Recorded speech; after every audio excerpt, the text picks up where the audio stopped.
Hello everyone, welcome back to another episode of Game of Thrones Winter's Coming. We have had a couple of things happening in the game lately. We recently had an update, and that update kinda included some new things to existing events, some new events that's coming, as well as some update to some commander, and of course also an update regarding the new event Ultimate Tournament. But this video is going to go through all of the things that's happened, and we'll take a look at them one by one. The first thing that we are talking about is of course the newly added event Ultimate Tournament. As you can see, the front page has a similar vibe or look as to Training Grounds, where you can basically click and potentially you can see like what happens when you try and contest someone. That's how it basically works.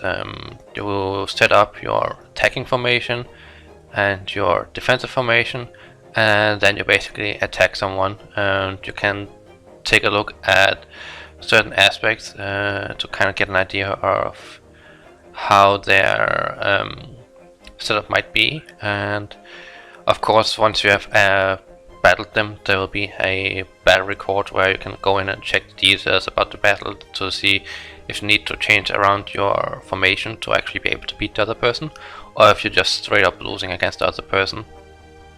And that's nothing like really bad or problematic or something like that.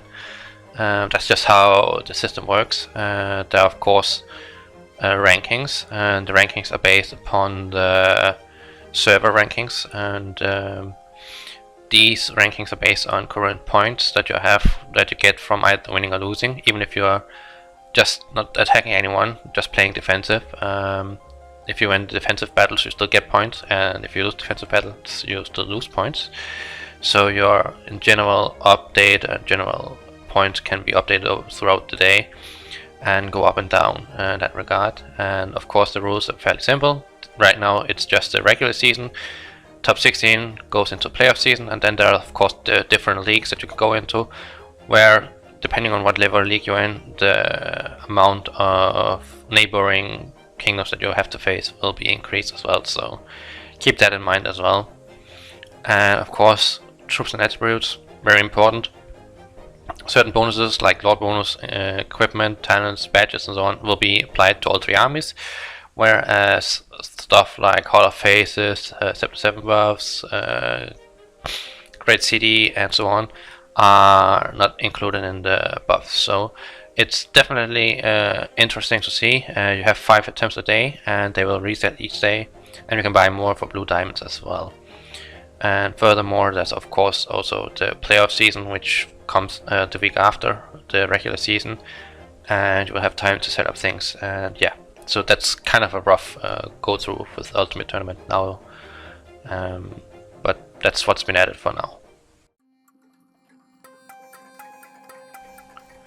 The second part of the update was the Awakening unlocked for Sinara, and it basically follows every single other any other Awakening that's been in the game right now.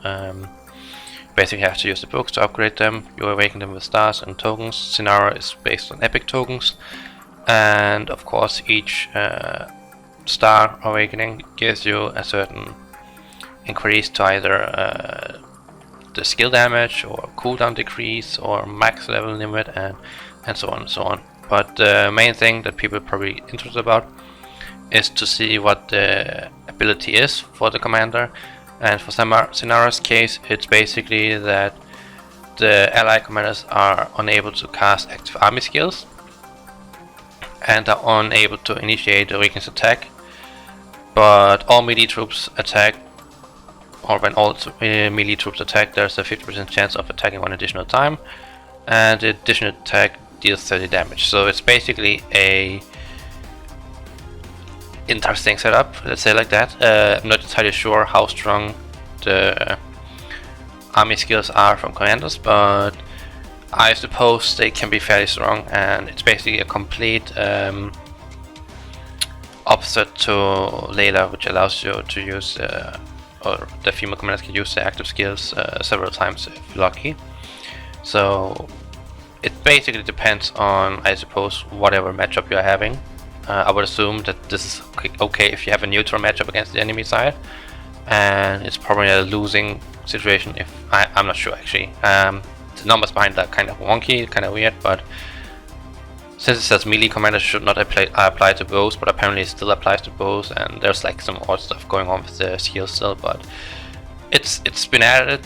You can see it and you can decide if it's worth going for. The hidden ability effect for Sinara is infantry health, infantry defense, and total attack, which is decent for certain comps, such as the situation here where you, with Ultimate Tournament, where you probably would want to go with dual types in each setup, maybe. But it also depends on your army size and so on, like that, so stuff like that. But personally, I would say this is okay. Probably good to get to 3-star to get the complete buffs from it, and if you have the excess epic tokens, you can go for the active awakening skill. But yeah, it's a bit wonky, but it's been added to the game in the last update as well, so keep that in mind. Next thing to cover is regarding an update to Siege of Winterfell.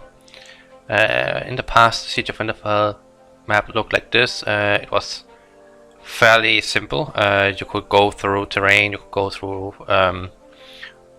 forests and woods and so on, but there were like certain, let's say, impassable areas which made it difficult for you to move, but still the map was rather simplified, was rather open, and you could basically go through everywhere that you wanted.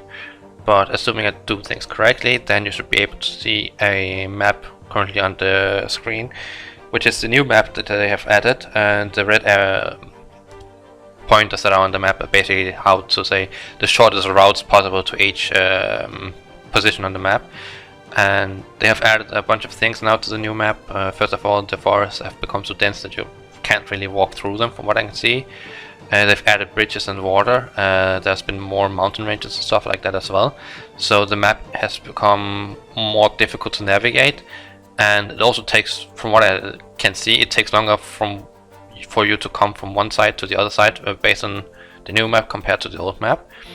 It's almost 2 minutes difference if you're using spears, and it's quite interesting to see how the map change can actually affect the battle. I personally feel like the map is made things even slower now, which I'm not really a huge fan of. I feel like that Siege of Winterfell was already a slow event to begin with, and now it has gotten even slower.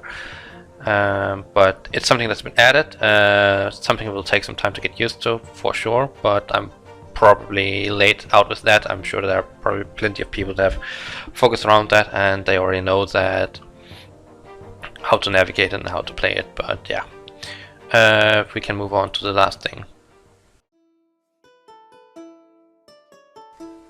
So the last thing that has been added is the Winter Celebration event, and it's basically something that will run through the entirety of December. Right now there is the login event where you can log in for each day and get something out of it. You can also get the chest pieces or the album pieces for Saga of Winterfell. If you didn't get it the other times, then this time you can get it again. Otherwise, for others that have already got them, they can use them to just increase the album level. Overall, it's always a nice event. It's fairly simple. It gives you a lot of rewards. There's pretty decent rewards. There are epic tokens. There's some ANS medals, some books, Dragon Blessing and so on, badge chests, SS tokens. So nobody should really complain about that. And you can see that there are several other events planned. Usually these events are stuff like we had the ranking event where you could get SS tokens if you had spent X amount of speed ups and so on and won the rankings, then you could get that. Belief motivation and stuff is also part of it, blue diamonds. That's probably going to be maybe, we recently had hunting festival, so that's probably not going to come again. The dice event might come back for it. The dragon event that has been going around for some time might also come back. There might be some Christmas deals or something like that at the end. Maybe another Commander Awakening as well included. So there's probably some interesting things coming up, but at least it's looking like that December will be filled out with certain events that's coming from time to time. So keep your eyes out on that, and yeah, that's going to be everything for me from this time around. I hope you liked the video. Comment, subscribe to the channel if you're new, and if you're new to the game, you can find everything you need down in the description below. There's a game link, and there's also a link for the Game of Thrones Windows Coming Discord group. And of course there's also going to be a link for the music, where I get my music from for the video. But this basically completes the video here.